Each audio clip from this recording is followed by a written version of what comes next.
Hello guys, स्वागत है आपका ट्रेडिंग साइकोलॉजी पीकेएन में। आज है 26 दिसंबर 2025। After market analysis we are not SEBI registered. तो गाइस, निफ्टी 50 26,042 पे जाके क्लोज हुआ है। 99 पॉइंट नीचे जाके क्लोज हुआ है। इसके 15 स्टॉक पॉजिटिव हैं, 35 स्टॉक नेगेटिव हैं। और अगर इसके मैं डे के चार्ट की बात करूं तो जैसे कि आपकी बात पहले भी हुई थी कि दो कैंडल कैंडल लगातार नेगेटिव हैं, बट फिर भी मैं बहुत ज़्यादा नेगेटिव नहीं था इसमें, क्योंकि ईएमए के ऊपर था।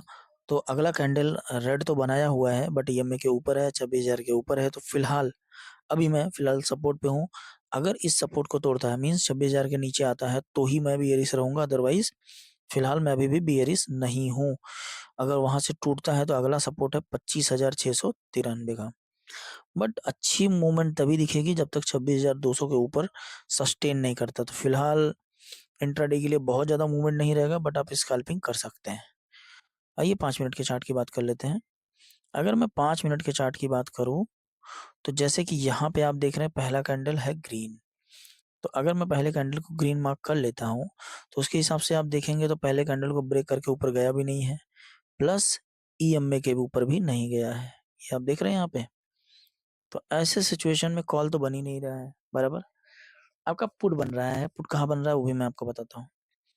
आप ये देख रहे हैं, आप ये वाले कैंडल को, ये जो आपका पहला कैंडल है, इस पहले कैंडल के हिसाब से ये जो आप ये कैंडल दिख रहा है, ये वाला, यहाँ पे आप ट्रेड बना सकते थे इस वाले रेड रेड कैंडल पे।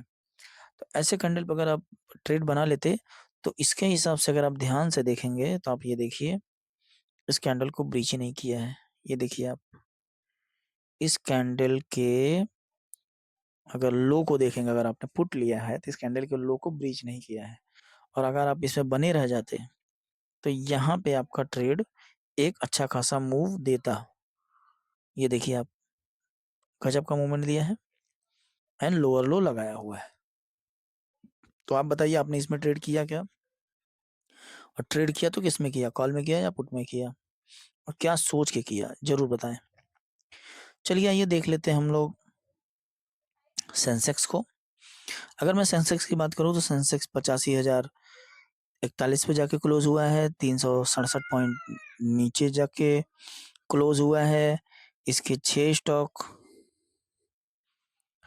पॉजिटिव हैं और नेगेटिव स्टॉक है 24। आइए इसके चार्ट की भी बात कर लेते हैं हम लोग। अगर मैं इसके डे के चार्ट की बात करूं तो फिलहाल जो इसका डे का चार्ट है, ईएमए के नीचे है, सपोर्ट के नीचे है।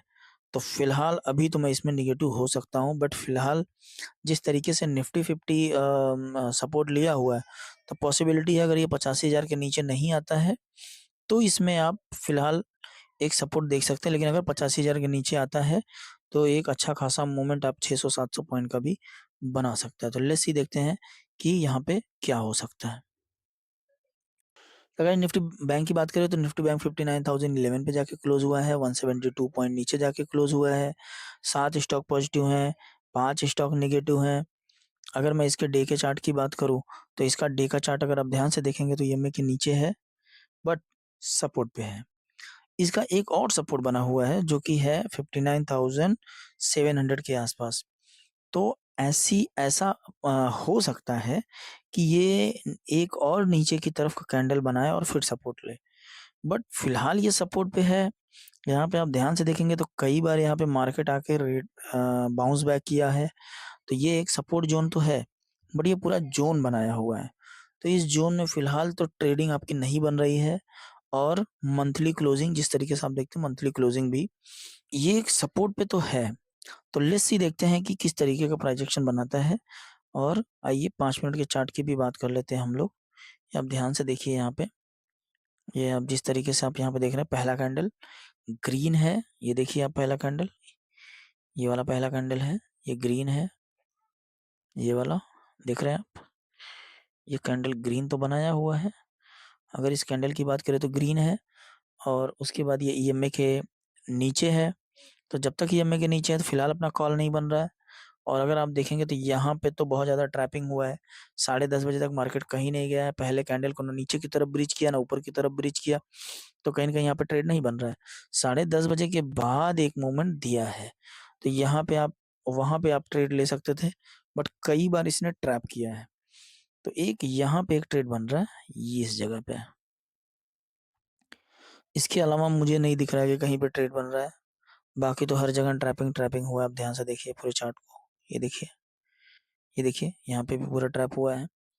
यहाँ मान लीजिए आपने लिया, नीचे नहीं गया, फिर ऊपर जाके ट्रैप कर लिया, फिर नीचे आया, फिर ये सपोर्ट बना दिया है बराबर, फिर ऊपर जाके ट्रैप कर लिया, और फिर उसके बाद नीचे आया। तो कहीं ना कहीं ना कॉल में बात बन रही है ना पुट में बात बन रही है। तो ऐसे सिचुएशन में लॉस होने के चांसेस ज्यादा रहते हैं। तो आप बताइए, आपने बैंक निफ्टी में ट्रेड किया या निफ्टी में ट्रेड किया या फिर सेंसेक्स में ट्रेड किया, आपने किस में ट्रेड किया?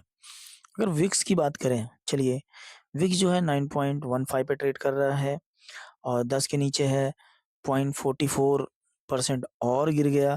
तो ऐसे सिचुएशन में वॉलेटिलिटी क्या रहती है? डाउन। तो इसकी वजह से बहुत ज़्यादा वॉलेटिलिटी नहीं है, बट नीचे की तरफ का ट्रेड आपका बन रहा था।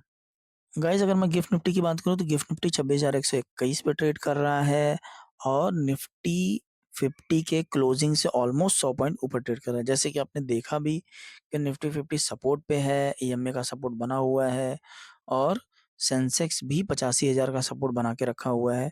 तो ऐसे सिचुएशन में जैसे कि मैंने पहले ही बोला कि जब तक ईएमए के ऊपर है, मैं फिलहाल के लिए नेगेटिव नहीं हूँ। और जब सपोर्ट पे इस तरीके का सपोर्ट बनता है तो बाउंस बैक होने के चांसेस रहते हैं। तो लेट्स सी, देखते हैं हम लोग कि मंडे को किस तरीके का मार्केट रहेगा। तो फिलहाल गिफ्ट निफ्टी पे मैं बहुत ज़्यादा भरोसा नहीं करता हूँ, बिकॉज गिफ्ट निफ्टी कभी भी धोखा देता है। तो गाइस अगर एफआईएस की बात करें तो एफआईएस ने 317 करोड़ की सेलिंग किया हुआ है और डीआईएस की बात करें तो डीआईएस जो है 1,772 करोड़ की बाइंग किया हुआ है। तो ओवरऑल 1,455 करोड़ की बाइंग हुई है। तो ठीक ठाक बाइंग हुई है, बस एफआईएस ने लगातार सेलिंग किया हुआ है।